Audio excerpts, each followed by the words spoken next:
तो देखिए, राजस्थान, मध्य प्रदेश, छत्तीसगढ़, तेलंगाना और मिजोरम में विधानसभा चुनाव संपन्न हो गया है और अब देश भर की नजरें 3 दिसंबर को आने वाले नतीजे पर टिकी है। हालांकि नतीजे से पहले इन 5 राज्यों में विधानसभा चुनाव के एग्जिट पोल भी आ गए हैं। छत्तीसगढ़ में 2 चरण में 90 विधानसभा सीट पर मतदान 7 और 17 नवंबर को हुआ था। जो वहां एग्जिट पोल है उसकी बड़ी बातें आपको बता रहे हैं। राजस्थान में बीजेपी की सरकार आ सकती है। एग्जिट पोल में भी है कि मध्य प्रदेश में बीजेपी और कांग्रेस के बीच टक्कर देखने को मिल रही है और सबसे खास कि छत्तीसगढ़ में कांग्रेस वापसी कर सकती है। वहीं बात करें अगर तेलंगाना की, तो तेलंगाना में तीसरे टर्म से केसीआर दूर रह सकते हैं। यहां पर कांग्रेस एग्जिट पोल में भारी पड़ती हुई नजर आ रही है। वहीं मिजोरम में सत्ताधारी एमएनएफ की वापसी के संकेत भी इस माह एग्जिट पोल में मिल रहे हैं। वहीं राजस्थान में 5 साल में सत्ता बदलने का इतिहास रहा है और ऐसा लग रहा है कि इतिहास एक बार फिर से दोहराएगा। मध्य प्रदेश में 2003 से बीजेपी सत्ता में रही है।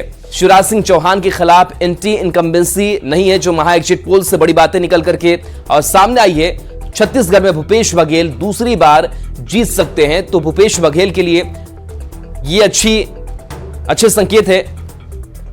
तो ये महा एग्जिट पोल और ऐसे में 5 राज्यों में हो रहे विधानसभा चुनाव के नतीजों के पहले एग्जिट पोल के नतीजों ने सबका ध्यान खींचा है। एग्जिट पोल के नतीजों में जहां मध्य प्रदेश और छत्तीसगढ़ में कांग्रेस को बढ़त मिलती दिख रही है, तो राजस्थान में बीजेपी को बंपर जीत मिल सकती है। मिजोरम में एमएनएफ सत्ता में वापसी करती हुई दिखाई दे रही है। तो वहीं तेलंगाना की अगर बात की जाए तो बीआरएस, कांग्रेस और बीजेपी के बीच कांटे की टक्कर है। सवाल है कि अगर ये नतीजे सही साबित होते हैं तो इन नतीजों का बिहार पर क्या असर होगा।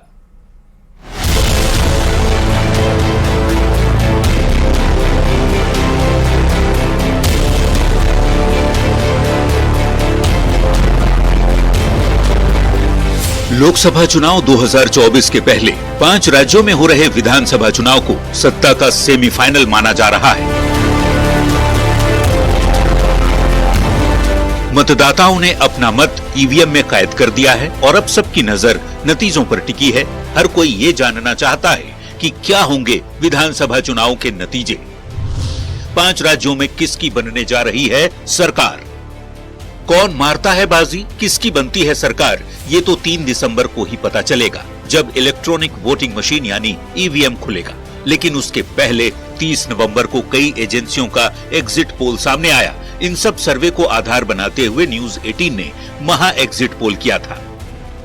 महा एग्जिट पोल के मुताबिक राजस्थान में बीजेपी को 115 सीट, कांग्रेस को 71 सीट, जबकि अन्य के खाते में 13 सीट जाती हुई दिख रही है। जबकि मध्य प्रदेश की यदि बात करें तो एमपी में बीजेपी को 124, कांग्रेस को 102 और अन्य को 4 सीटें मिलने का अनुमान है। छत्तीसगढ़ की बात करें तो बीजेपी को 38, कांग्रेस को 50 और अन्य के खाते में 2।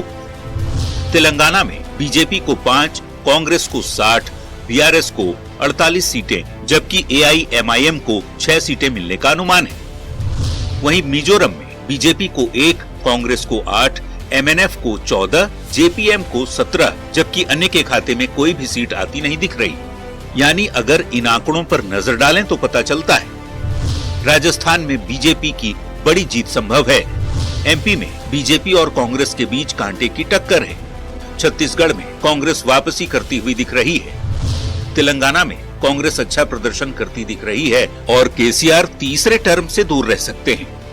अब सवाल है कि अगर एग्जिट पोल के आंकड़ों के अनुसार ही एक्चुअल नतीजे भी आते हैं तो इन नतीजों का बिहार पर क्या असर होगा, क्योंकि इन 5 राज्यों के चुनाव के नतीजे बताएंगे 2024 के लोकसभा चुनाव का मुकाबला कैसा होने जा रहा है। क्योंकि बीजेपी जीती तो मोदी और भी मजबूत होंगे और मोदी विरोधियों का मनोबल पूरी तरह से चकनाचूर हो जाएगा। लेकिन अगर कांग्रेस जीतती है तो ऐसी स्थिति में देश की सियासत तो बदलेगी ही। कांग्रेस INDIA गठबंधन में काफी मजबूत हो जाएगी और इसका सीधा असर विरोधी दलों के गठबंधन के भविष्य पर भी पड़ेगा। Bureau report, news 18।